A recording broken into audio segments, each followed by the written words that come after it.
Praise the Lord. Hallelujah. கிறிஸ்துவுக்குள் பிரியமானவர்களே, இந்த அருமையான காலை வேளையிலும் தேவ சமூகத்துக்கு வந்தவர்கள் ஒவ்வொருவரையும் இயேசுவின் நேற்று நாமத்தினாலே அன்பின் வாழ்த்துக்கள். இந்த நாளில் தேவன் நம்மை ஆசீர்வதிப்பாராக. தேவ செய்திக்கு முன்பதாக நாம் கண்களை மூடி நாம் ஜெபிப்போம். ஸ்தோத்திரம் ஆண்டவரே, இந்த ஓய்வு நாளுக்கென்று வந்த ஒவ்வொரு பிள்ளைகளுக்காக ஜெபிக்கிறோம் ராஜா. வசனத்தை கேட்கும்படியாக வந்திருக்கிறார்கள். வசனத்தின் மூலமாய் நீர் அநேக வார்த்தைகளால் ஆண்டவரை இடைக்கட்டி ஆண்டவரை விடுதலையாக்கும்படியாக நாங்கள் ஜெபிக்கிறோம் கர்த்தாவே. அப்பா, வசனங்கள் ஆசீர்வாதமாய் ஆண்டவரை ஒவ்வொரு குடும்பத்தோடு கூட ஆண்டவரே அப்பா நீர் ஆசீர்வதிக்க போகிற கிருபைக்காக ஸ்தோத்திரம் ஆண்டவரே. அப்பா, கேட்கிறவங்களுக்கு பிரயோஜனம் உண்டாகட்டும் ஆண்டவரே. அநேகருக்கு ஆசீர்வாதமா இந்த பிரசங்கம் அமையட்டும் ஆண்டவரே. இந்த பிரசங்கத்துக்கு விரோதமாக எழுந்திருக்கிற எல்லா பலவீனத்தின் ஆவிகளையும் கர்த்தாவே, பிசாசின் கிரியைகளை சபித்து கட்டுகிறேன். தேவ கரம் கூடவே இருந்து எங்களை வழி நடத்துவீராக. நீர் என்ன பேச சித்தமானீரோ நீர் பேசும். நாங்கள் ஒவ்வொருவரும் அந்த வார்த்தைகளை கேட்டு அதன்படி நடக்க கிருபை தருவீராக. இயேசுவின் நாமத்திலே ஜெபித்து ஒப்பு கொடுக்கிறேன் ஜீவனுள்ள நல்ல பிதாவே, ஆமேன் ஆமேன். ஹல்லேலூயா. கர்த்தர் நல்லவர், அவர் கிருபை என்றும் உள்ளது. பாருங்க, தேவ கிருபையினால நம்ம 6 மாதங்களை முடிக்க போகிறோம். தேவ பிரசன்னம் பாருங்க, இந்த ஆண்டு துவங்கி தேவன் ஒவ்வொரு நாளும் கண்ணின் மணி போல நம்மை காத்தருளினார். அநேக நன்மையினால் நிரப்பினார். அநேக ஊழியங்களை கர்த்தர் ஆசீர்வதித்தார். தனிப்பட்ட காரியங்களை ஆசீர்வதித்தார். ஆமென் அல்லேலூயா. இந்த நாளிலும் ஆண்டவர் நம்மை ஆசீர்வதித்தது போல இனி வருகிற நாளெல்லாம் கர்த்தர் ஆசீர்வாதமாய் அமைத்து நம்மை நடத்துவார். ஆமென் அல்லேலூயா. பாருங்க, வசனத்தினால தான் மட்டும்தான் ஒவ்வொரு நாளும் நம்ம கடந்து வந்திருக்கிறோம். அந்த வசனம் இல்லைன்னா, கண்டிப்பா அந்த வெளிச்சம் இல்லைன்னா நம்ம அந்த பாதையில, பரிசுத்தமான பாதையில நம்மளால நடக்கவே முடியாது. இன்றைக்கும் ஆண்டவர் வார்த்தையை கொடுக்கிறார். வார்த்தையின்படி நம்ம நடக்கும்படியாய் கர்த்தர் நமக்கு தயவு பாராட்டுகிறார். ஆமென் அல்லேலூயா. வார்த்தையை கேளுங்க, அந்த வார்த்தையின்படி உங்க வாழ்க்கையை அர்ப்பணிங்க, நிச்சயமா கர்த்தர் ஆசீர்வதிப்பார். இப்பொழுதும் வேத வசனத்துக்கு நேராக நம்முடைய கவனத்தை திருப்புவோம். உபாகமம் 28ஆம் அதிகாரம் 12ஆம் வசனத்தை நாம் வாசிப்போம். ஏற்ற காலத்தில் உன் தேசத்திலே மழை பெய்யவும் நீ கையிட்டு செய்யும் வேலைகள் எல்லாம் ஆசீர்வதிக்கவும் கர்த்தர் உனக்கு தமது நல்ல பொக்கிஷசாலையாகிய வானத்தை திறப்பார். ஆமென் ஹல்லேலூயா. உங்க பொக்கிஷசாலையாகிய தேவன் நமக்கு வானத்தை திறப்பேன் என்று வாக்கு கொடுக்கிறார். ஆமென் ஹல்லேலூயா. அவர் வானத்தை திறந்து நம்மளை ஆசீர்வதிக்கிற தெய்வம். ஆமென். ஏற்ற காலத்துல ஒவ்வொரு காரியத்தையும் ஒவ்வொரு பிள்ளைகளுடைய வாழ்க்கையிலும் அவர் ஏற்ற காலத்துல வானங்களை திறக்கிறவர். ஆமென். ஆசீர்வாதங்களை எந்த நேரத்துல தேவைப்படுகிறதோ அந்த நேரத்துல நேர்த்தியாய் கர்த்தர் நாமே ஆசீர்வாதத்தை நடத்துவார். பாருங்க, இஸ்ரவேல் ஜனங்களை ஆண்டவர் வனாந்தரத்தில் வழியாய் கொண்டு வரும்போது பார்த்தீங்கன்னா அவர்களுக்கு தண்ணீர் தேவைப்பட்டது. அப்போ தண்ணீர் தேவைப்படும் போது தேவனாகிய கர்த்தர் கண்மலையை பிளந்தார். கண்மலையிலிருந்து ஆண்டவர் தண்ணீரை கொடுத்தார். கர்த்தர் ஆசீர்வதித்தார். கண்மலையை திறந்தருளினார். ஆமென் அல்லேலூயா. தன் பிள்ளைகள் என்ன எதிர்பார்க்கிறார்களோ, என்னென்ன காரியம் அவர்களுக்கு தேவைப்படுகிறதோ அதை ஏற்ற நேரத்தில் அந்த சூழ்நிலையில கர்த்தர் கொண்டு வந்து சேர்க்க வல்லவராயிருக்கிறார். ஆமென். எகிப்து தேசத்தில் அவர்கள் பாடுபட்டார்கள். எகிப்து தேசத்தில் அவர்கள் விழுந்து போனார்கள். எகிப்து தேசத்தில் துன்பத்தோடு வாழ்ந்தார்கள். ஆனால் வெளியே கொண்டு வரும்போது வழியெல்லாம் அவர்களுக்கு தேவைப்பட்ட எல்லா காரியத்தையும் கர்த்தர் ஆசீர்வதித்தார். ஆமென் அல்லேலூயா. வானத்தை திறந்து மன்னாவை அவர்களுக்கு தந்தார். ஆமென். தண்ணீர் தேவைப்படும் போது கண்மலையை திறந்தார். என் தேவனாகிய கர்த்தர் தம்முடைய பிள்ளைகளுக்காக ஆண்டவர் ஆசீர்வதிக்கிற தேவனா இருக்கிறார். வேதாகமத்தில் நிறைய விஷயங்களை பார்க்கிறோம். அவர் நமக்காக, தம் பிள்ளைகளுக்காக நிச்சயமாய் நிறைய காரியங்களை திறந்து ஆசீர்வதித்ததை நம்மால உணர முடிகிறது. ஆமென் அல்லேலூயா. நீங்க பார்த்தீங்கன்னா, தம்முடைய பிள்ளைகளுக்காக, தம்முடைய ஆலயத்தை கட்டுவதற்காக புறஜாதியாகிய கோரேசை கர்த்தர் தமக்காக தெரிந்து கொண்டார். ஆமென் அல்லேலூயா. தேவன் தம் பிள்ளைகளுக்கு என்னெல்லாம் செய்ய வேண்டுமோ, யாரை வேண்டும் என்றாலும் கர்த்தர் பயன்படுத்துவார். ஆமென் அல்லேலூயா. நம்ம வாசிக்கிறோம் பாருங்க, ஏசாயா 45ஆம் அதிகாரம் முதல் வசனத்தை வாசிப்போம். கர்த்தராகிய நான் அபிஷேகம் பண்ணின கோரேசுக்கு முன்பாக ஜாதிகளை கீழ்ப்படுத்தி ராஜாக்களின் இடைக்கட்டுகளை அவிழ்க்கும்படிக்கும் அவனுக்கு முன்பாக வாசல்கள் பூட்டப்படாதிருக்க கதவுகளை திறந்து வைக்கும்படிக்கும் அவனை பார்த்து அவன் வலது கையை பிடித்துக்கொண்டு அவனுக்கு சொல்லுகிறதாவது. ஆமென் அல்லேலூயா. பாருங்க, எல்லா ராஜாக்களும் அவனுக்கு கீழ்ப்படுத்தி என் தேவனாகிய கர்த்தர் அவனுக்கு முன்பதாக பூட்டப்பட்டிருந்த அந்த வாசல்களை கர்த்தர் திறந்தருளுகிற தேவனாய் இருக்கிறார். ஆமென் அல்லேலூயா. ஆமென். அந்த வார்த்தைகள்லாம் நீங்க பார்த்தீங்கன்னா, தேவ பிள்ளைகளுக்காக அவர் ஆலயம் கட்டுவதற்கு கோரேசை பயன்படுத்துகிறார். அந்த கோரேசுக்கு முன்பதாக எப்பேற்பட்ட சவால்கள் இருந்ததுன்னா, கீழ் வசனங்கள் எல்லாம் வாசிக்கிறோம். 4ஆம் வசனம், வெண்கல கதவுகளை உடைத்து இரும்பு தாழ்பால்களை முறித்து அந்த காலத்தில் இருக்கிற பொக்கிஷங்கள் எல்லாம் ஆண்டவர் கொடுக்கிறார். கடினமான ஒரு சூழ்நிலை, தம் பிள்ளைகளுக்காக கதவுகளை திறந்து ஆண்டவர் பூட்டக்கூடாதபடிக்கு ஆண்டவர் அருமையான வார்த்தைகளை கொடுத்து நடத்துகிறார். ஆமென் அல்லேலூயா. தேவனுக்கு தேவையானது தம்முடைய பிள்ளைகளை கர்த்தர் விடுதலையாக்கணும். தம்முடைய பிள்ளைகளை ஆராதிக்க கர்த்தர் ஏற்ற இடத்தை கர்த்தர் கட்டளையிட வேண்டும். ஆண்டவர் அப்படிதான் தீர்மானிக்கிறார். ஆமென் அல்லேலூயா. அன்பு பிள்ளையே, என் தேவனாகிய கர்த்தர் இந்த காலை வேளையில உங்களோடு கூட பேசுகிறார். பாருங்க, இஸ்ரவேல் ஜனங்களுக்கு எல்லாவற்றையும் ஒழுங்குபடுத்தின தேவன், இஸ்ரவேல் ஜனங்களுக்காக பூட்டப்பட்டதெல்லாம் திறந்தருளின தேவன், என் தேவனாகிய கர்த்தர் உங்கள் வாழ்க்கையிலும் நன்மையானவைகளை கர்த்தர் செய்து உங்களை ஆசீர்வதித்து நடத்த வல்லவராய் இருக்கிறார். ஆமென், அல்லேலூயா. நீங்க பாத்தீங்கன்னா வேதாகமத்தில் ஆகாரை குறித்து வாசிக்கிறோம் பாருங்க. அவ அங்கலாய்த்து அழுது ஜெபிக்கிறா, அங்கலாய்த்து தன் பிள்ளை சாகிறதை கண்டு புலம்புகிறா, புலம்பி அழுது ஆண்டவரே ஆண்டவரே எனக்கு என் பிள்ளை சாகிறதை என்னால பார்க்க முடியாது, தண்ணீர் இல்லாமல் சாகிறான் என்று சொல்லும்போது கர்த்தர் அந்த இடத்துல ஒரு துறவை உண்டாக்கினார். ஆமென், அல்லேலூயா. ஆதியாகமம் 21:19 வாசிக்கிறோமே, கர்த்தர் ஆகாருடைய கண்களை திறந்த பொழுது அங்க ஒரு துறவு அந்த இடத்துல இருந்ததை காண முடிந்தது. ஆமென், ஹல்லேலூயா. அதே மாதிரி எலிசாவுடைய வேலைக்காரனுடைய கண்களை கர்த்தர் திறந்தருளினார். சத்துருக்கள் சூழ்ந்திருக்கிறாங்க, மலை முழுவதும் சூழ்ந்திருக்கிறார்கள். அப்ப வேலைக்காரன் பயப்படுகிறான், ஐயோ எலிசாவே நம்மளை பிடிக்கும்படியாக வந்திருக்கிறார்கள், என்ன செய்வது என்று ஒரு ஆபத்து வரும்பொழுது எலிசா ஜெபிக்கிற, ஆண்டவரே இவன் கண்களை திறந்தருளும், நீர் இருக்கிறீர் என்பதை இந்த ஜனத்துக்கு தெரியணும், இந்த பிள்ளைக்கு தெரியணும் சொல்லி அவன் ஜெபித்த பொழுது வேலைக்காரனுடைய கண்களையும் கர்த்தர் திறந்தருளினார். ஆமென், அல்லேலூயா. சோ என் அன்பு ரட்சகர் இந்நாள் வரைக்கும் தம் பிள்ளைகளுக்காக எல்லாவற்றையும் செய்ய வல்லவராய் இருக்கிறார். சூழ்நிலையை கண்டு சூழ்நிலைக்கு ஏற்றார் போல எல்லாவற்றையும் கர்த்தர் ஆண்டவர் உருவாக்க வல்லவராய் இருக்கிறார். ஆமென், அல்லேலூயா. நம்ம புதிய ஏற்பாட்டில் பார்க்கிறோம், ரெவலேஷன் வெளிப்படுத்தல் விசேஷம் 3ஆம் அதிகாரத்தில் பிலதெல்பியா சபைக்கு வார்த்தை கொடுக்கிறது. 7வது வசனம் 8வது வசனத்தை வாசிக்கலாம். பிலதெல்பியா சபையின் தூதனுக்கு எழுத வேண்டியது என்னவெனில், பரிசுத்தமுள்ளவரும் சத்தியமுள்ளவரும் தாவீதின் திறவுகோலை உடையவரும் ஒருவரும் பூட்டக்கூடாதபடிக்கு திறக்கிறவரும் ஒருவரும் திறக்கக்கூடாதபடி பூட்டுகிறவரும் சொல்லுகிறதாவது, உன் கிரியைகளை அறிந்திருக்கிறேன், உனக்கு கொஞ்ச பலன் இருந்தும் நீ என் நாமத்தை மறுதலியாமல் என் வசனத்தை கை கொண்டபடியினாலே இதோ திறந்த வாசலை உனக்கு முன்பாக வைத்திருக்கிறேன். ஹல்லேலூயா. தேவன் பாருங்க தம் பிள்ளைகளுடைய பலனை அறிந்தவர், சூழ்நிலைகளை அறிந்தவர், காரியங்களை அறிந்தவர். அவர் சொல்லுகிறார், மற்ற சபைகளுக்கு சொல்லல, பிலதெல்பியா சபைக்கு சொல்லுகிறார், உனக்கு முன்னாக திறந்த வாசலை நான் வைத்திருக்கிறேன் என்று. ஆமென். இன்னைக்கு காலை வேளையில பலவீனத்தோடு சூழ்நிலையோடு கூட இந்த வேளை நீங்க காணப்பட்டா கர்த்தர் சொல்லுகிறார், உன்னுடைய பலவீனத்துல என் பலன் பூர்ணமாய் விளங்கும். உன் பலவீனத்துக்காக ஆண்டவர் சொல்லுகிறார், உன் பலவீனத்துல என்னை நோக்கி பார்க்கிற பாரு, இந்த கொஞ்சம் பலன் இருந்தும் என்னை மறுதலிக்காம இருக்கிற பாரு, இந்த கொஞ்சம் பலன் இருந்தும் என்னை நோக்கி வருகிறபடினால உனக்கு முன்பதாக திறந்த வாசலை வைக்கிறேன். ஆமென். அதுதான் நம்ம முதல்ல ஆரம்பிச்சோமே, ஏற்ற காலத்துல உங்களுக்காக ஆண்டவர் ஆசீர்வாதத்தை தரும்படி தம்முடைய வானத்தின் பொக்கிஷமாகிய ஆண்டவர் பண்டக சாலைகளை திறக்க வல்லவராய் இருக்கிறார். ஆமென், அல்லேலூயா, அல்லேலூயா. கர்த்தர் தான் திறப்பார், கர்த்தர் தான் திறப்பார், கர்த்தர் தான் திறப்பார். இதை எடுத்துக்கொண்டு இந்த வசனங்களை நான் எடுத்துக்கிட்டே இருக்கும்போது அப்ப நான் யோசிச்சேன், கர்த்தர் தான் திறப்பார், கர்த்தர் தான் திறப்பார், அப்ப அடைச்சது யார் அப்படின்றது ஒரு விஷயத்தை யோசிச்சு பார்த்தா அடைத்ததும் கர்த்தரே.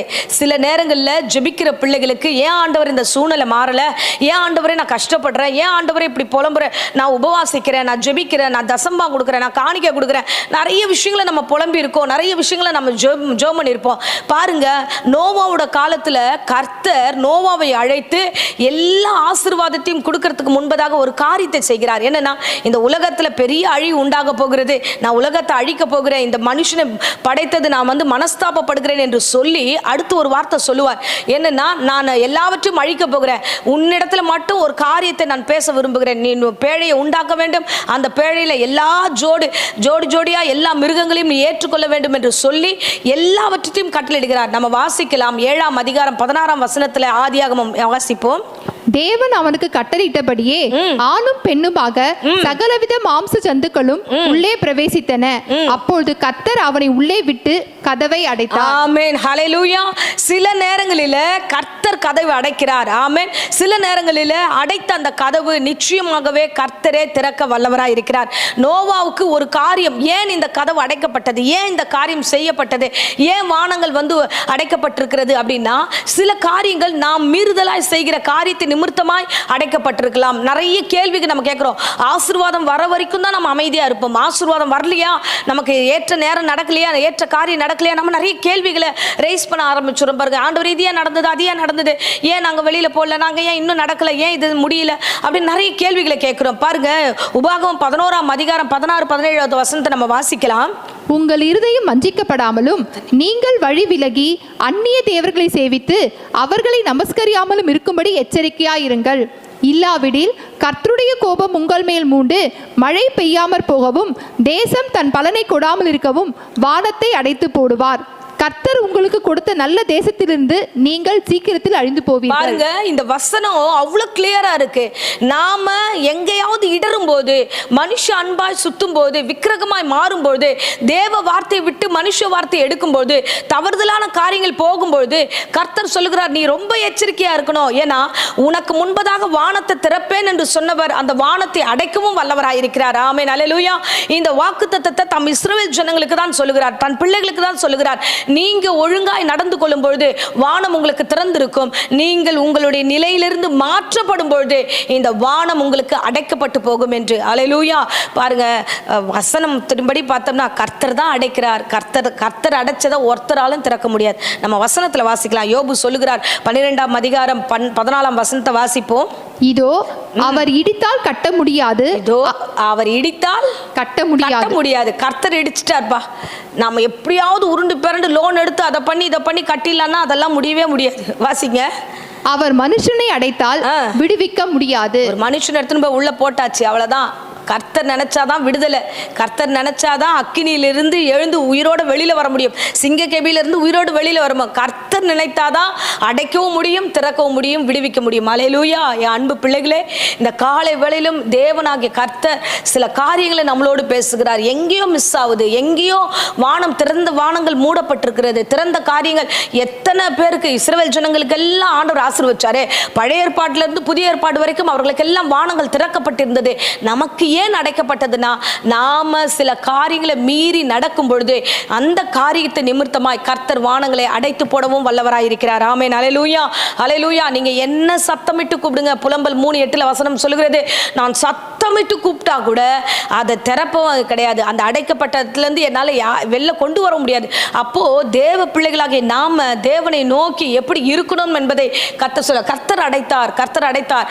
அவங்க நோவாவுடைய காலத்துல கர்த்தர் அடைக்கும் பொழுது தேவ காரியங்களுக்கு கீழ்ப்படிந்து அப்படியே தன்னை அர்ப்பணித்தார். தன் குடும்பம் முழுவதும் அர்ப்பணித்தார்.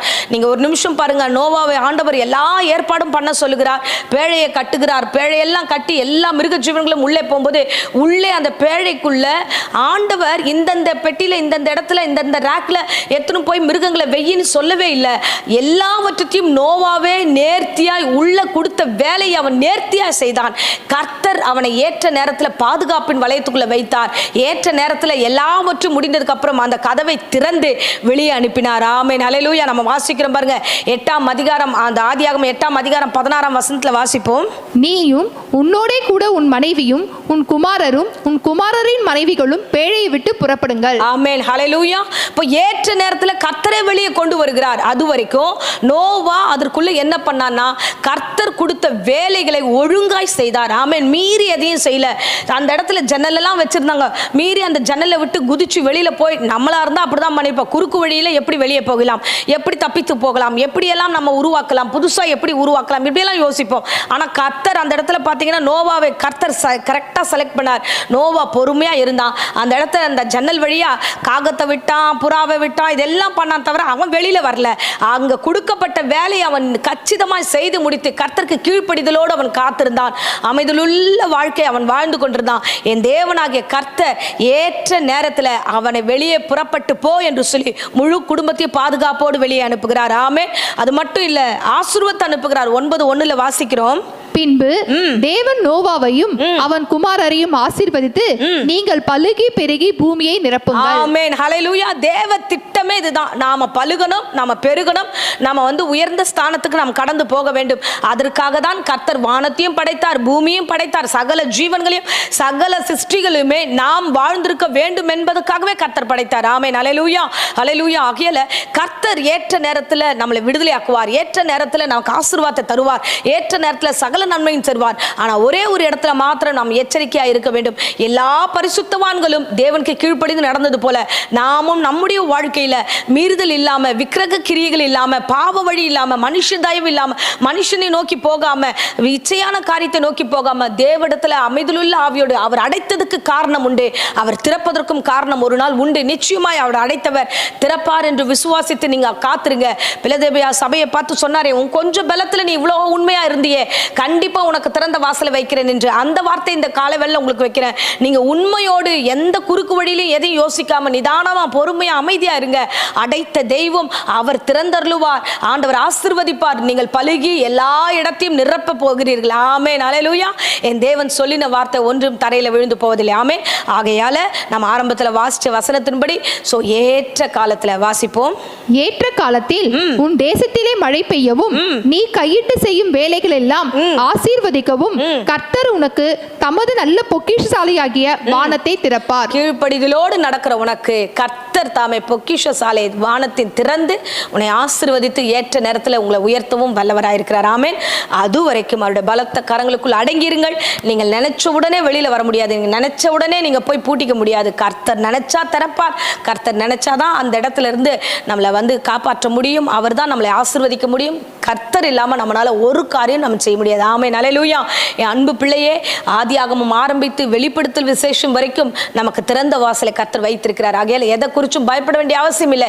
நாம விசுவாசத்தோடு அவருக்கு கீழ்ப்படிதலோடு அமைதலுள்ள ஆவியோடு காத்திருப்போம் என்றால், கொஞ்சம் பலத்தோடு நிலைத்திருப்போம் என்றால், தேவனை நோக்கி அங்கலாய்ப்போடு காத்திருந்து நமக்கு சொல்லுவோம் என்றால், பேசுவோம் என்றால், ஆகாரை போல அவரையே பார்த்து கொண்டிருப்போம் என்றால், திறந்த ஊற்றுகளையும் திறந்த வாசல்களையும் திறந்த நன்மைகளையும் நாம் பெற்றுக்கொள்ள முடியும். கர்த்தர் நம்மளை பலுகி பெருகி நடத்துவார். ஆமென். இருந்த இடங்களில் கண்களை மூடி நாம் ஜெபிப்போம். அன்பு ரட்சகா, இந்த அருமையான தருணத்துக்காக ஸ்தோத்திரம் ஆண்டவரே.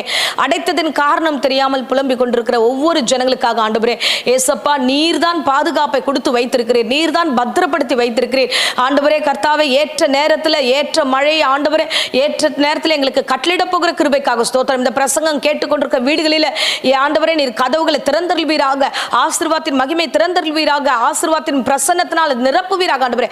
சுகம் என்ற ஆண்டவரே அப்பா, கதவுகளை திறந்தருள்வீராக ஆண்டவரே.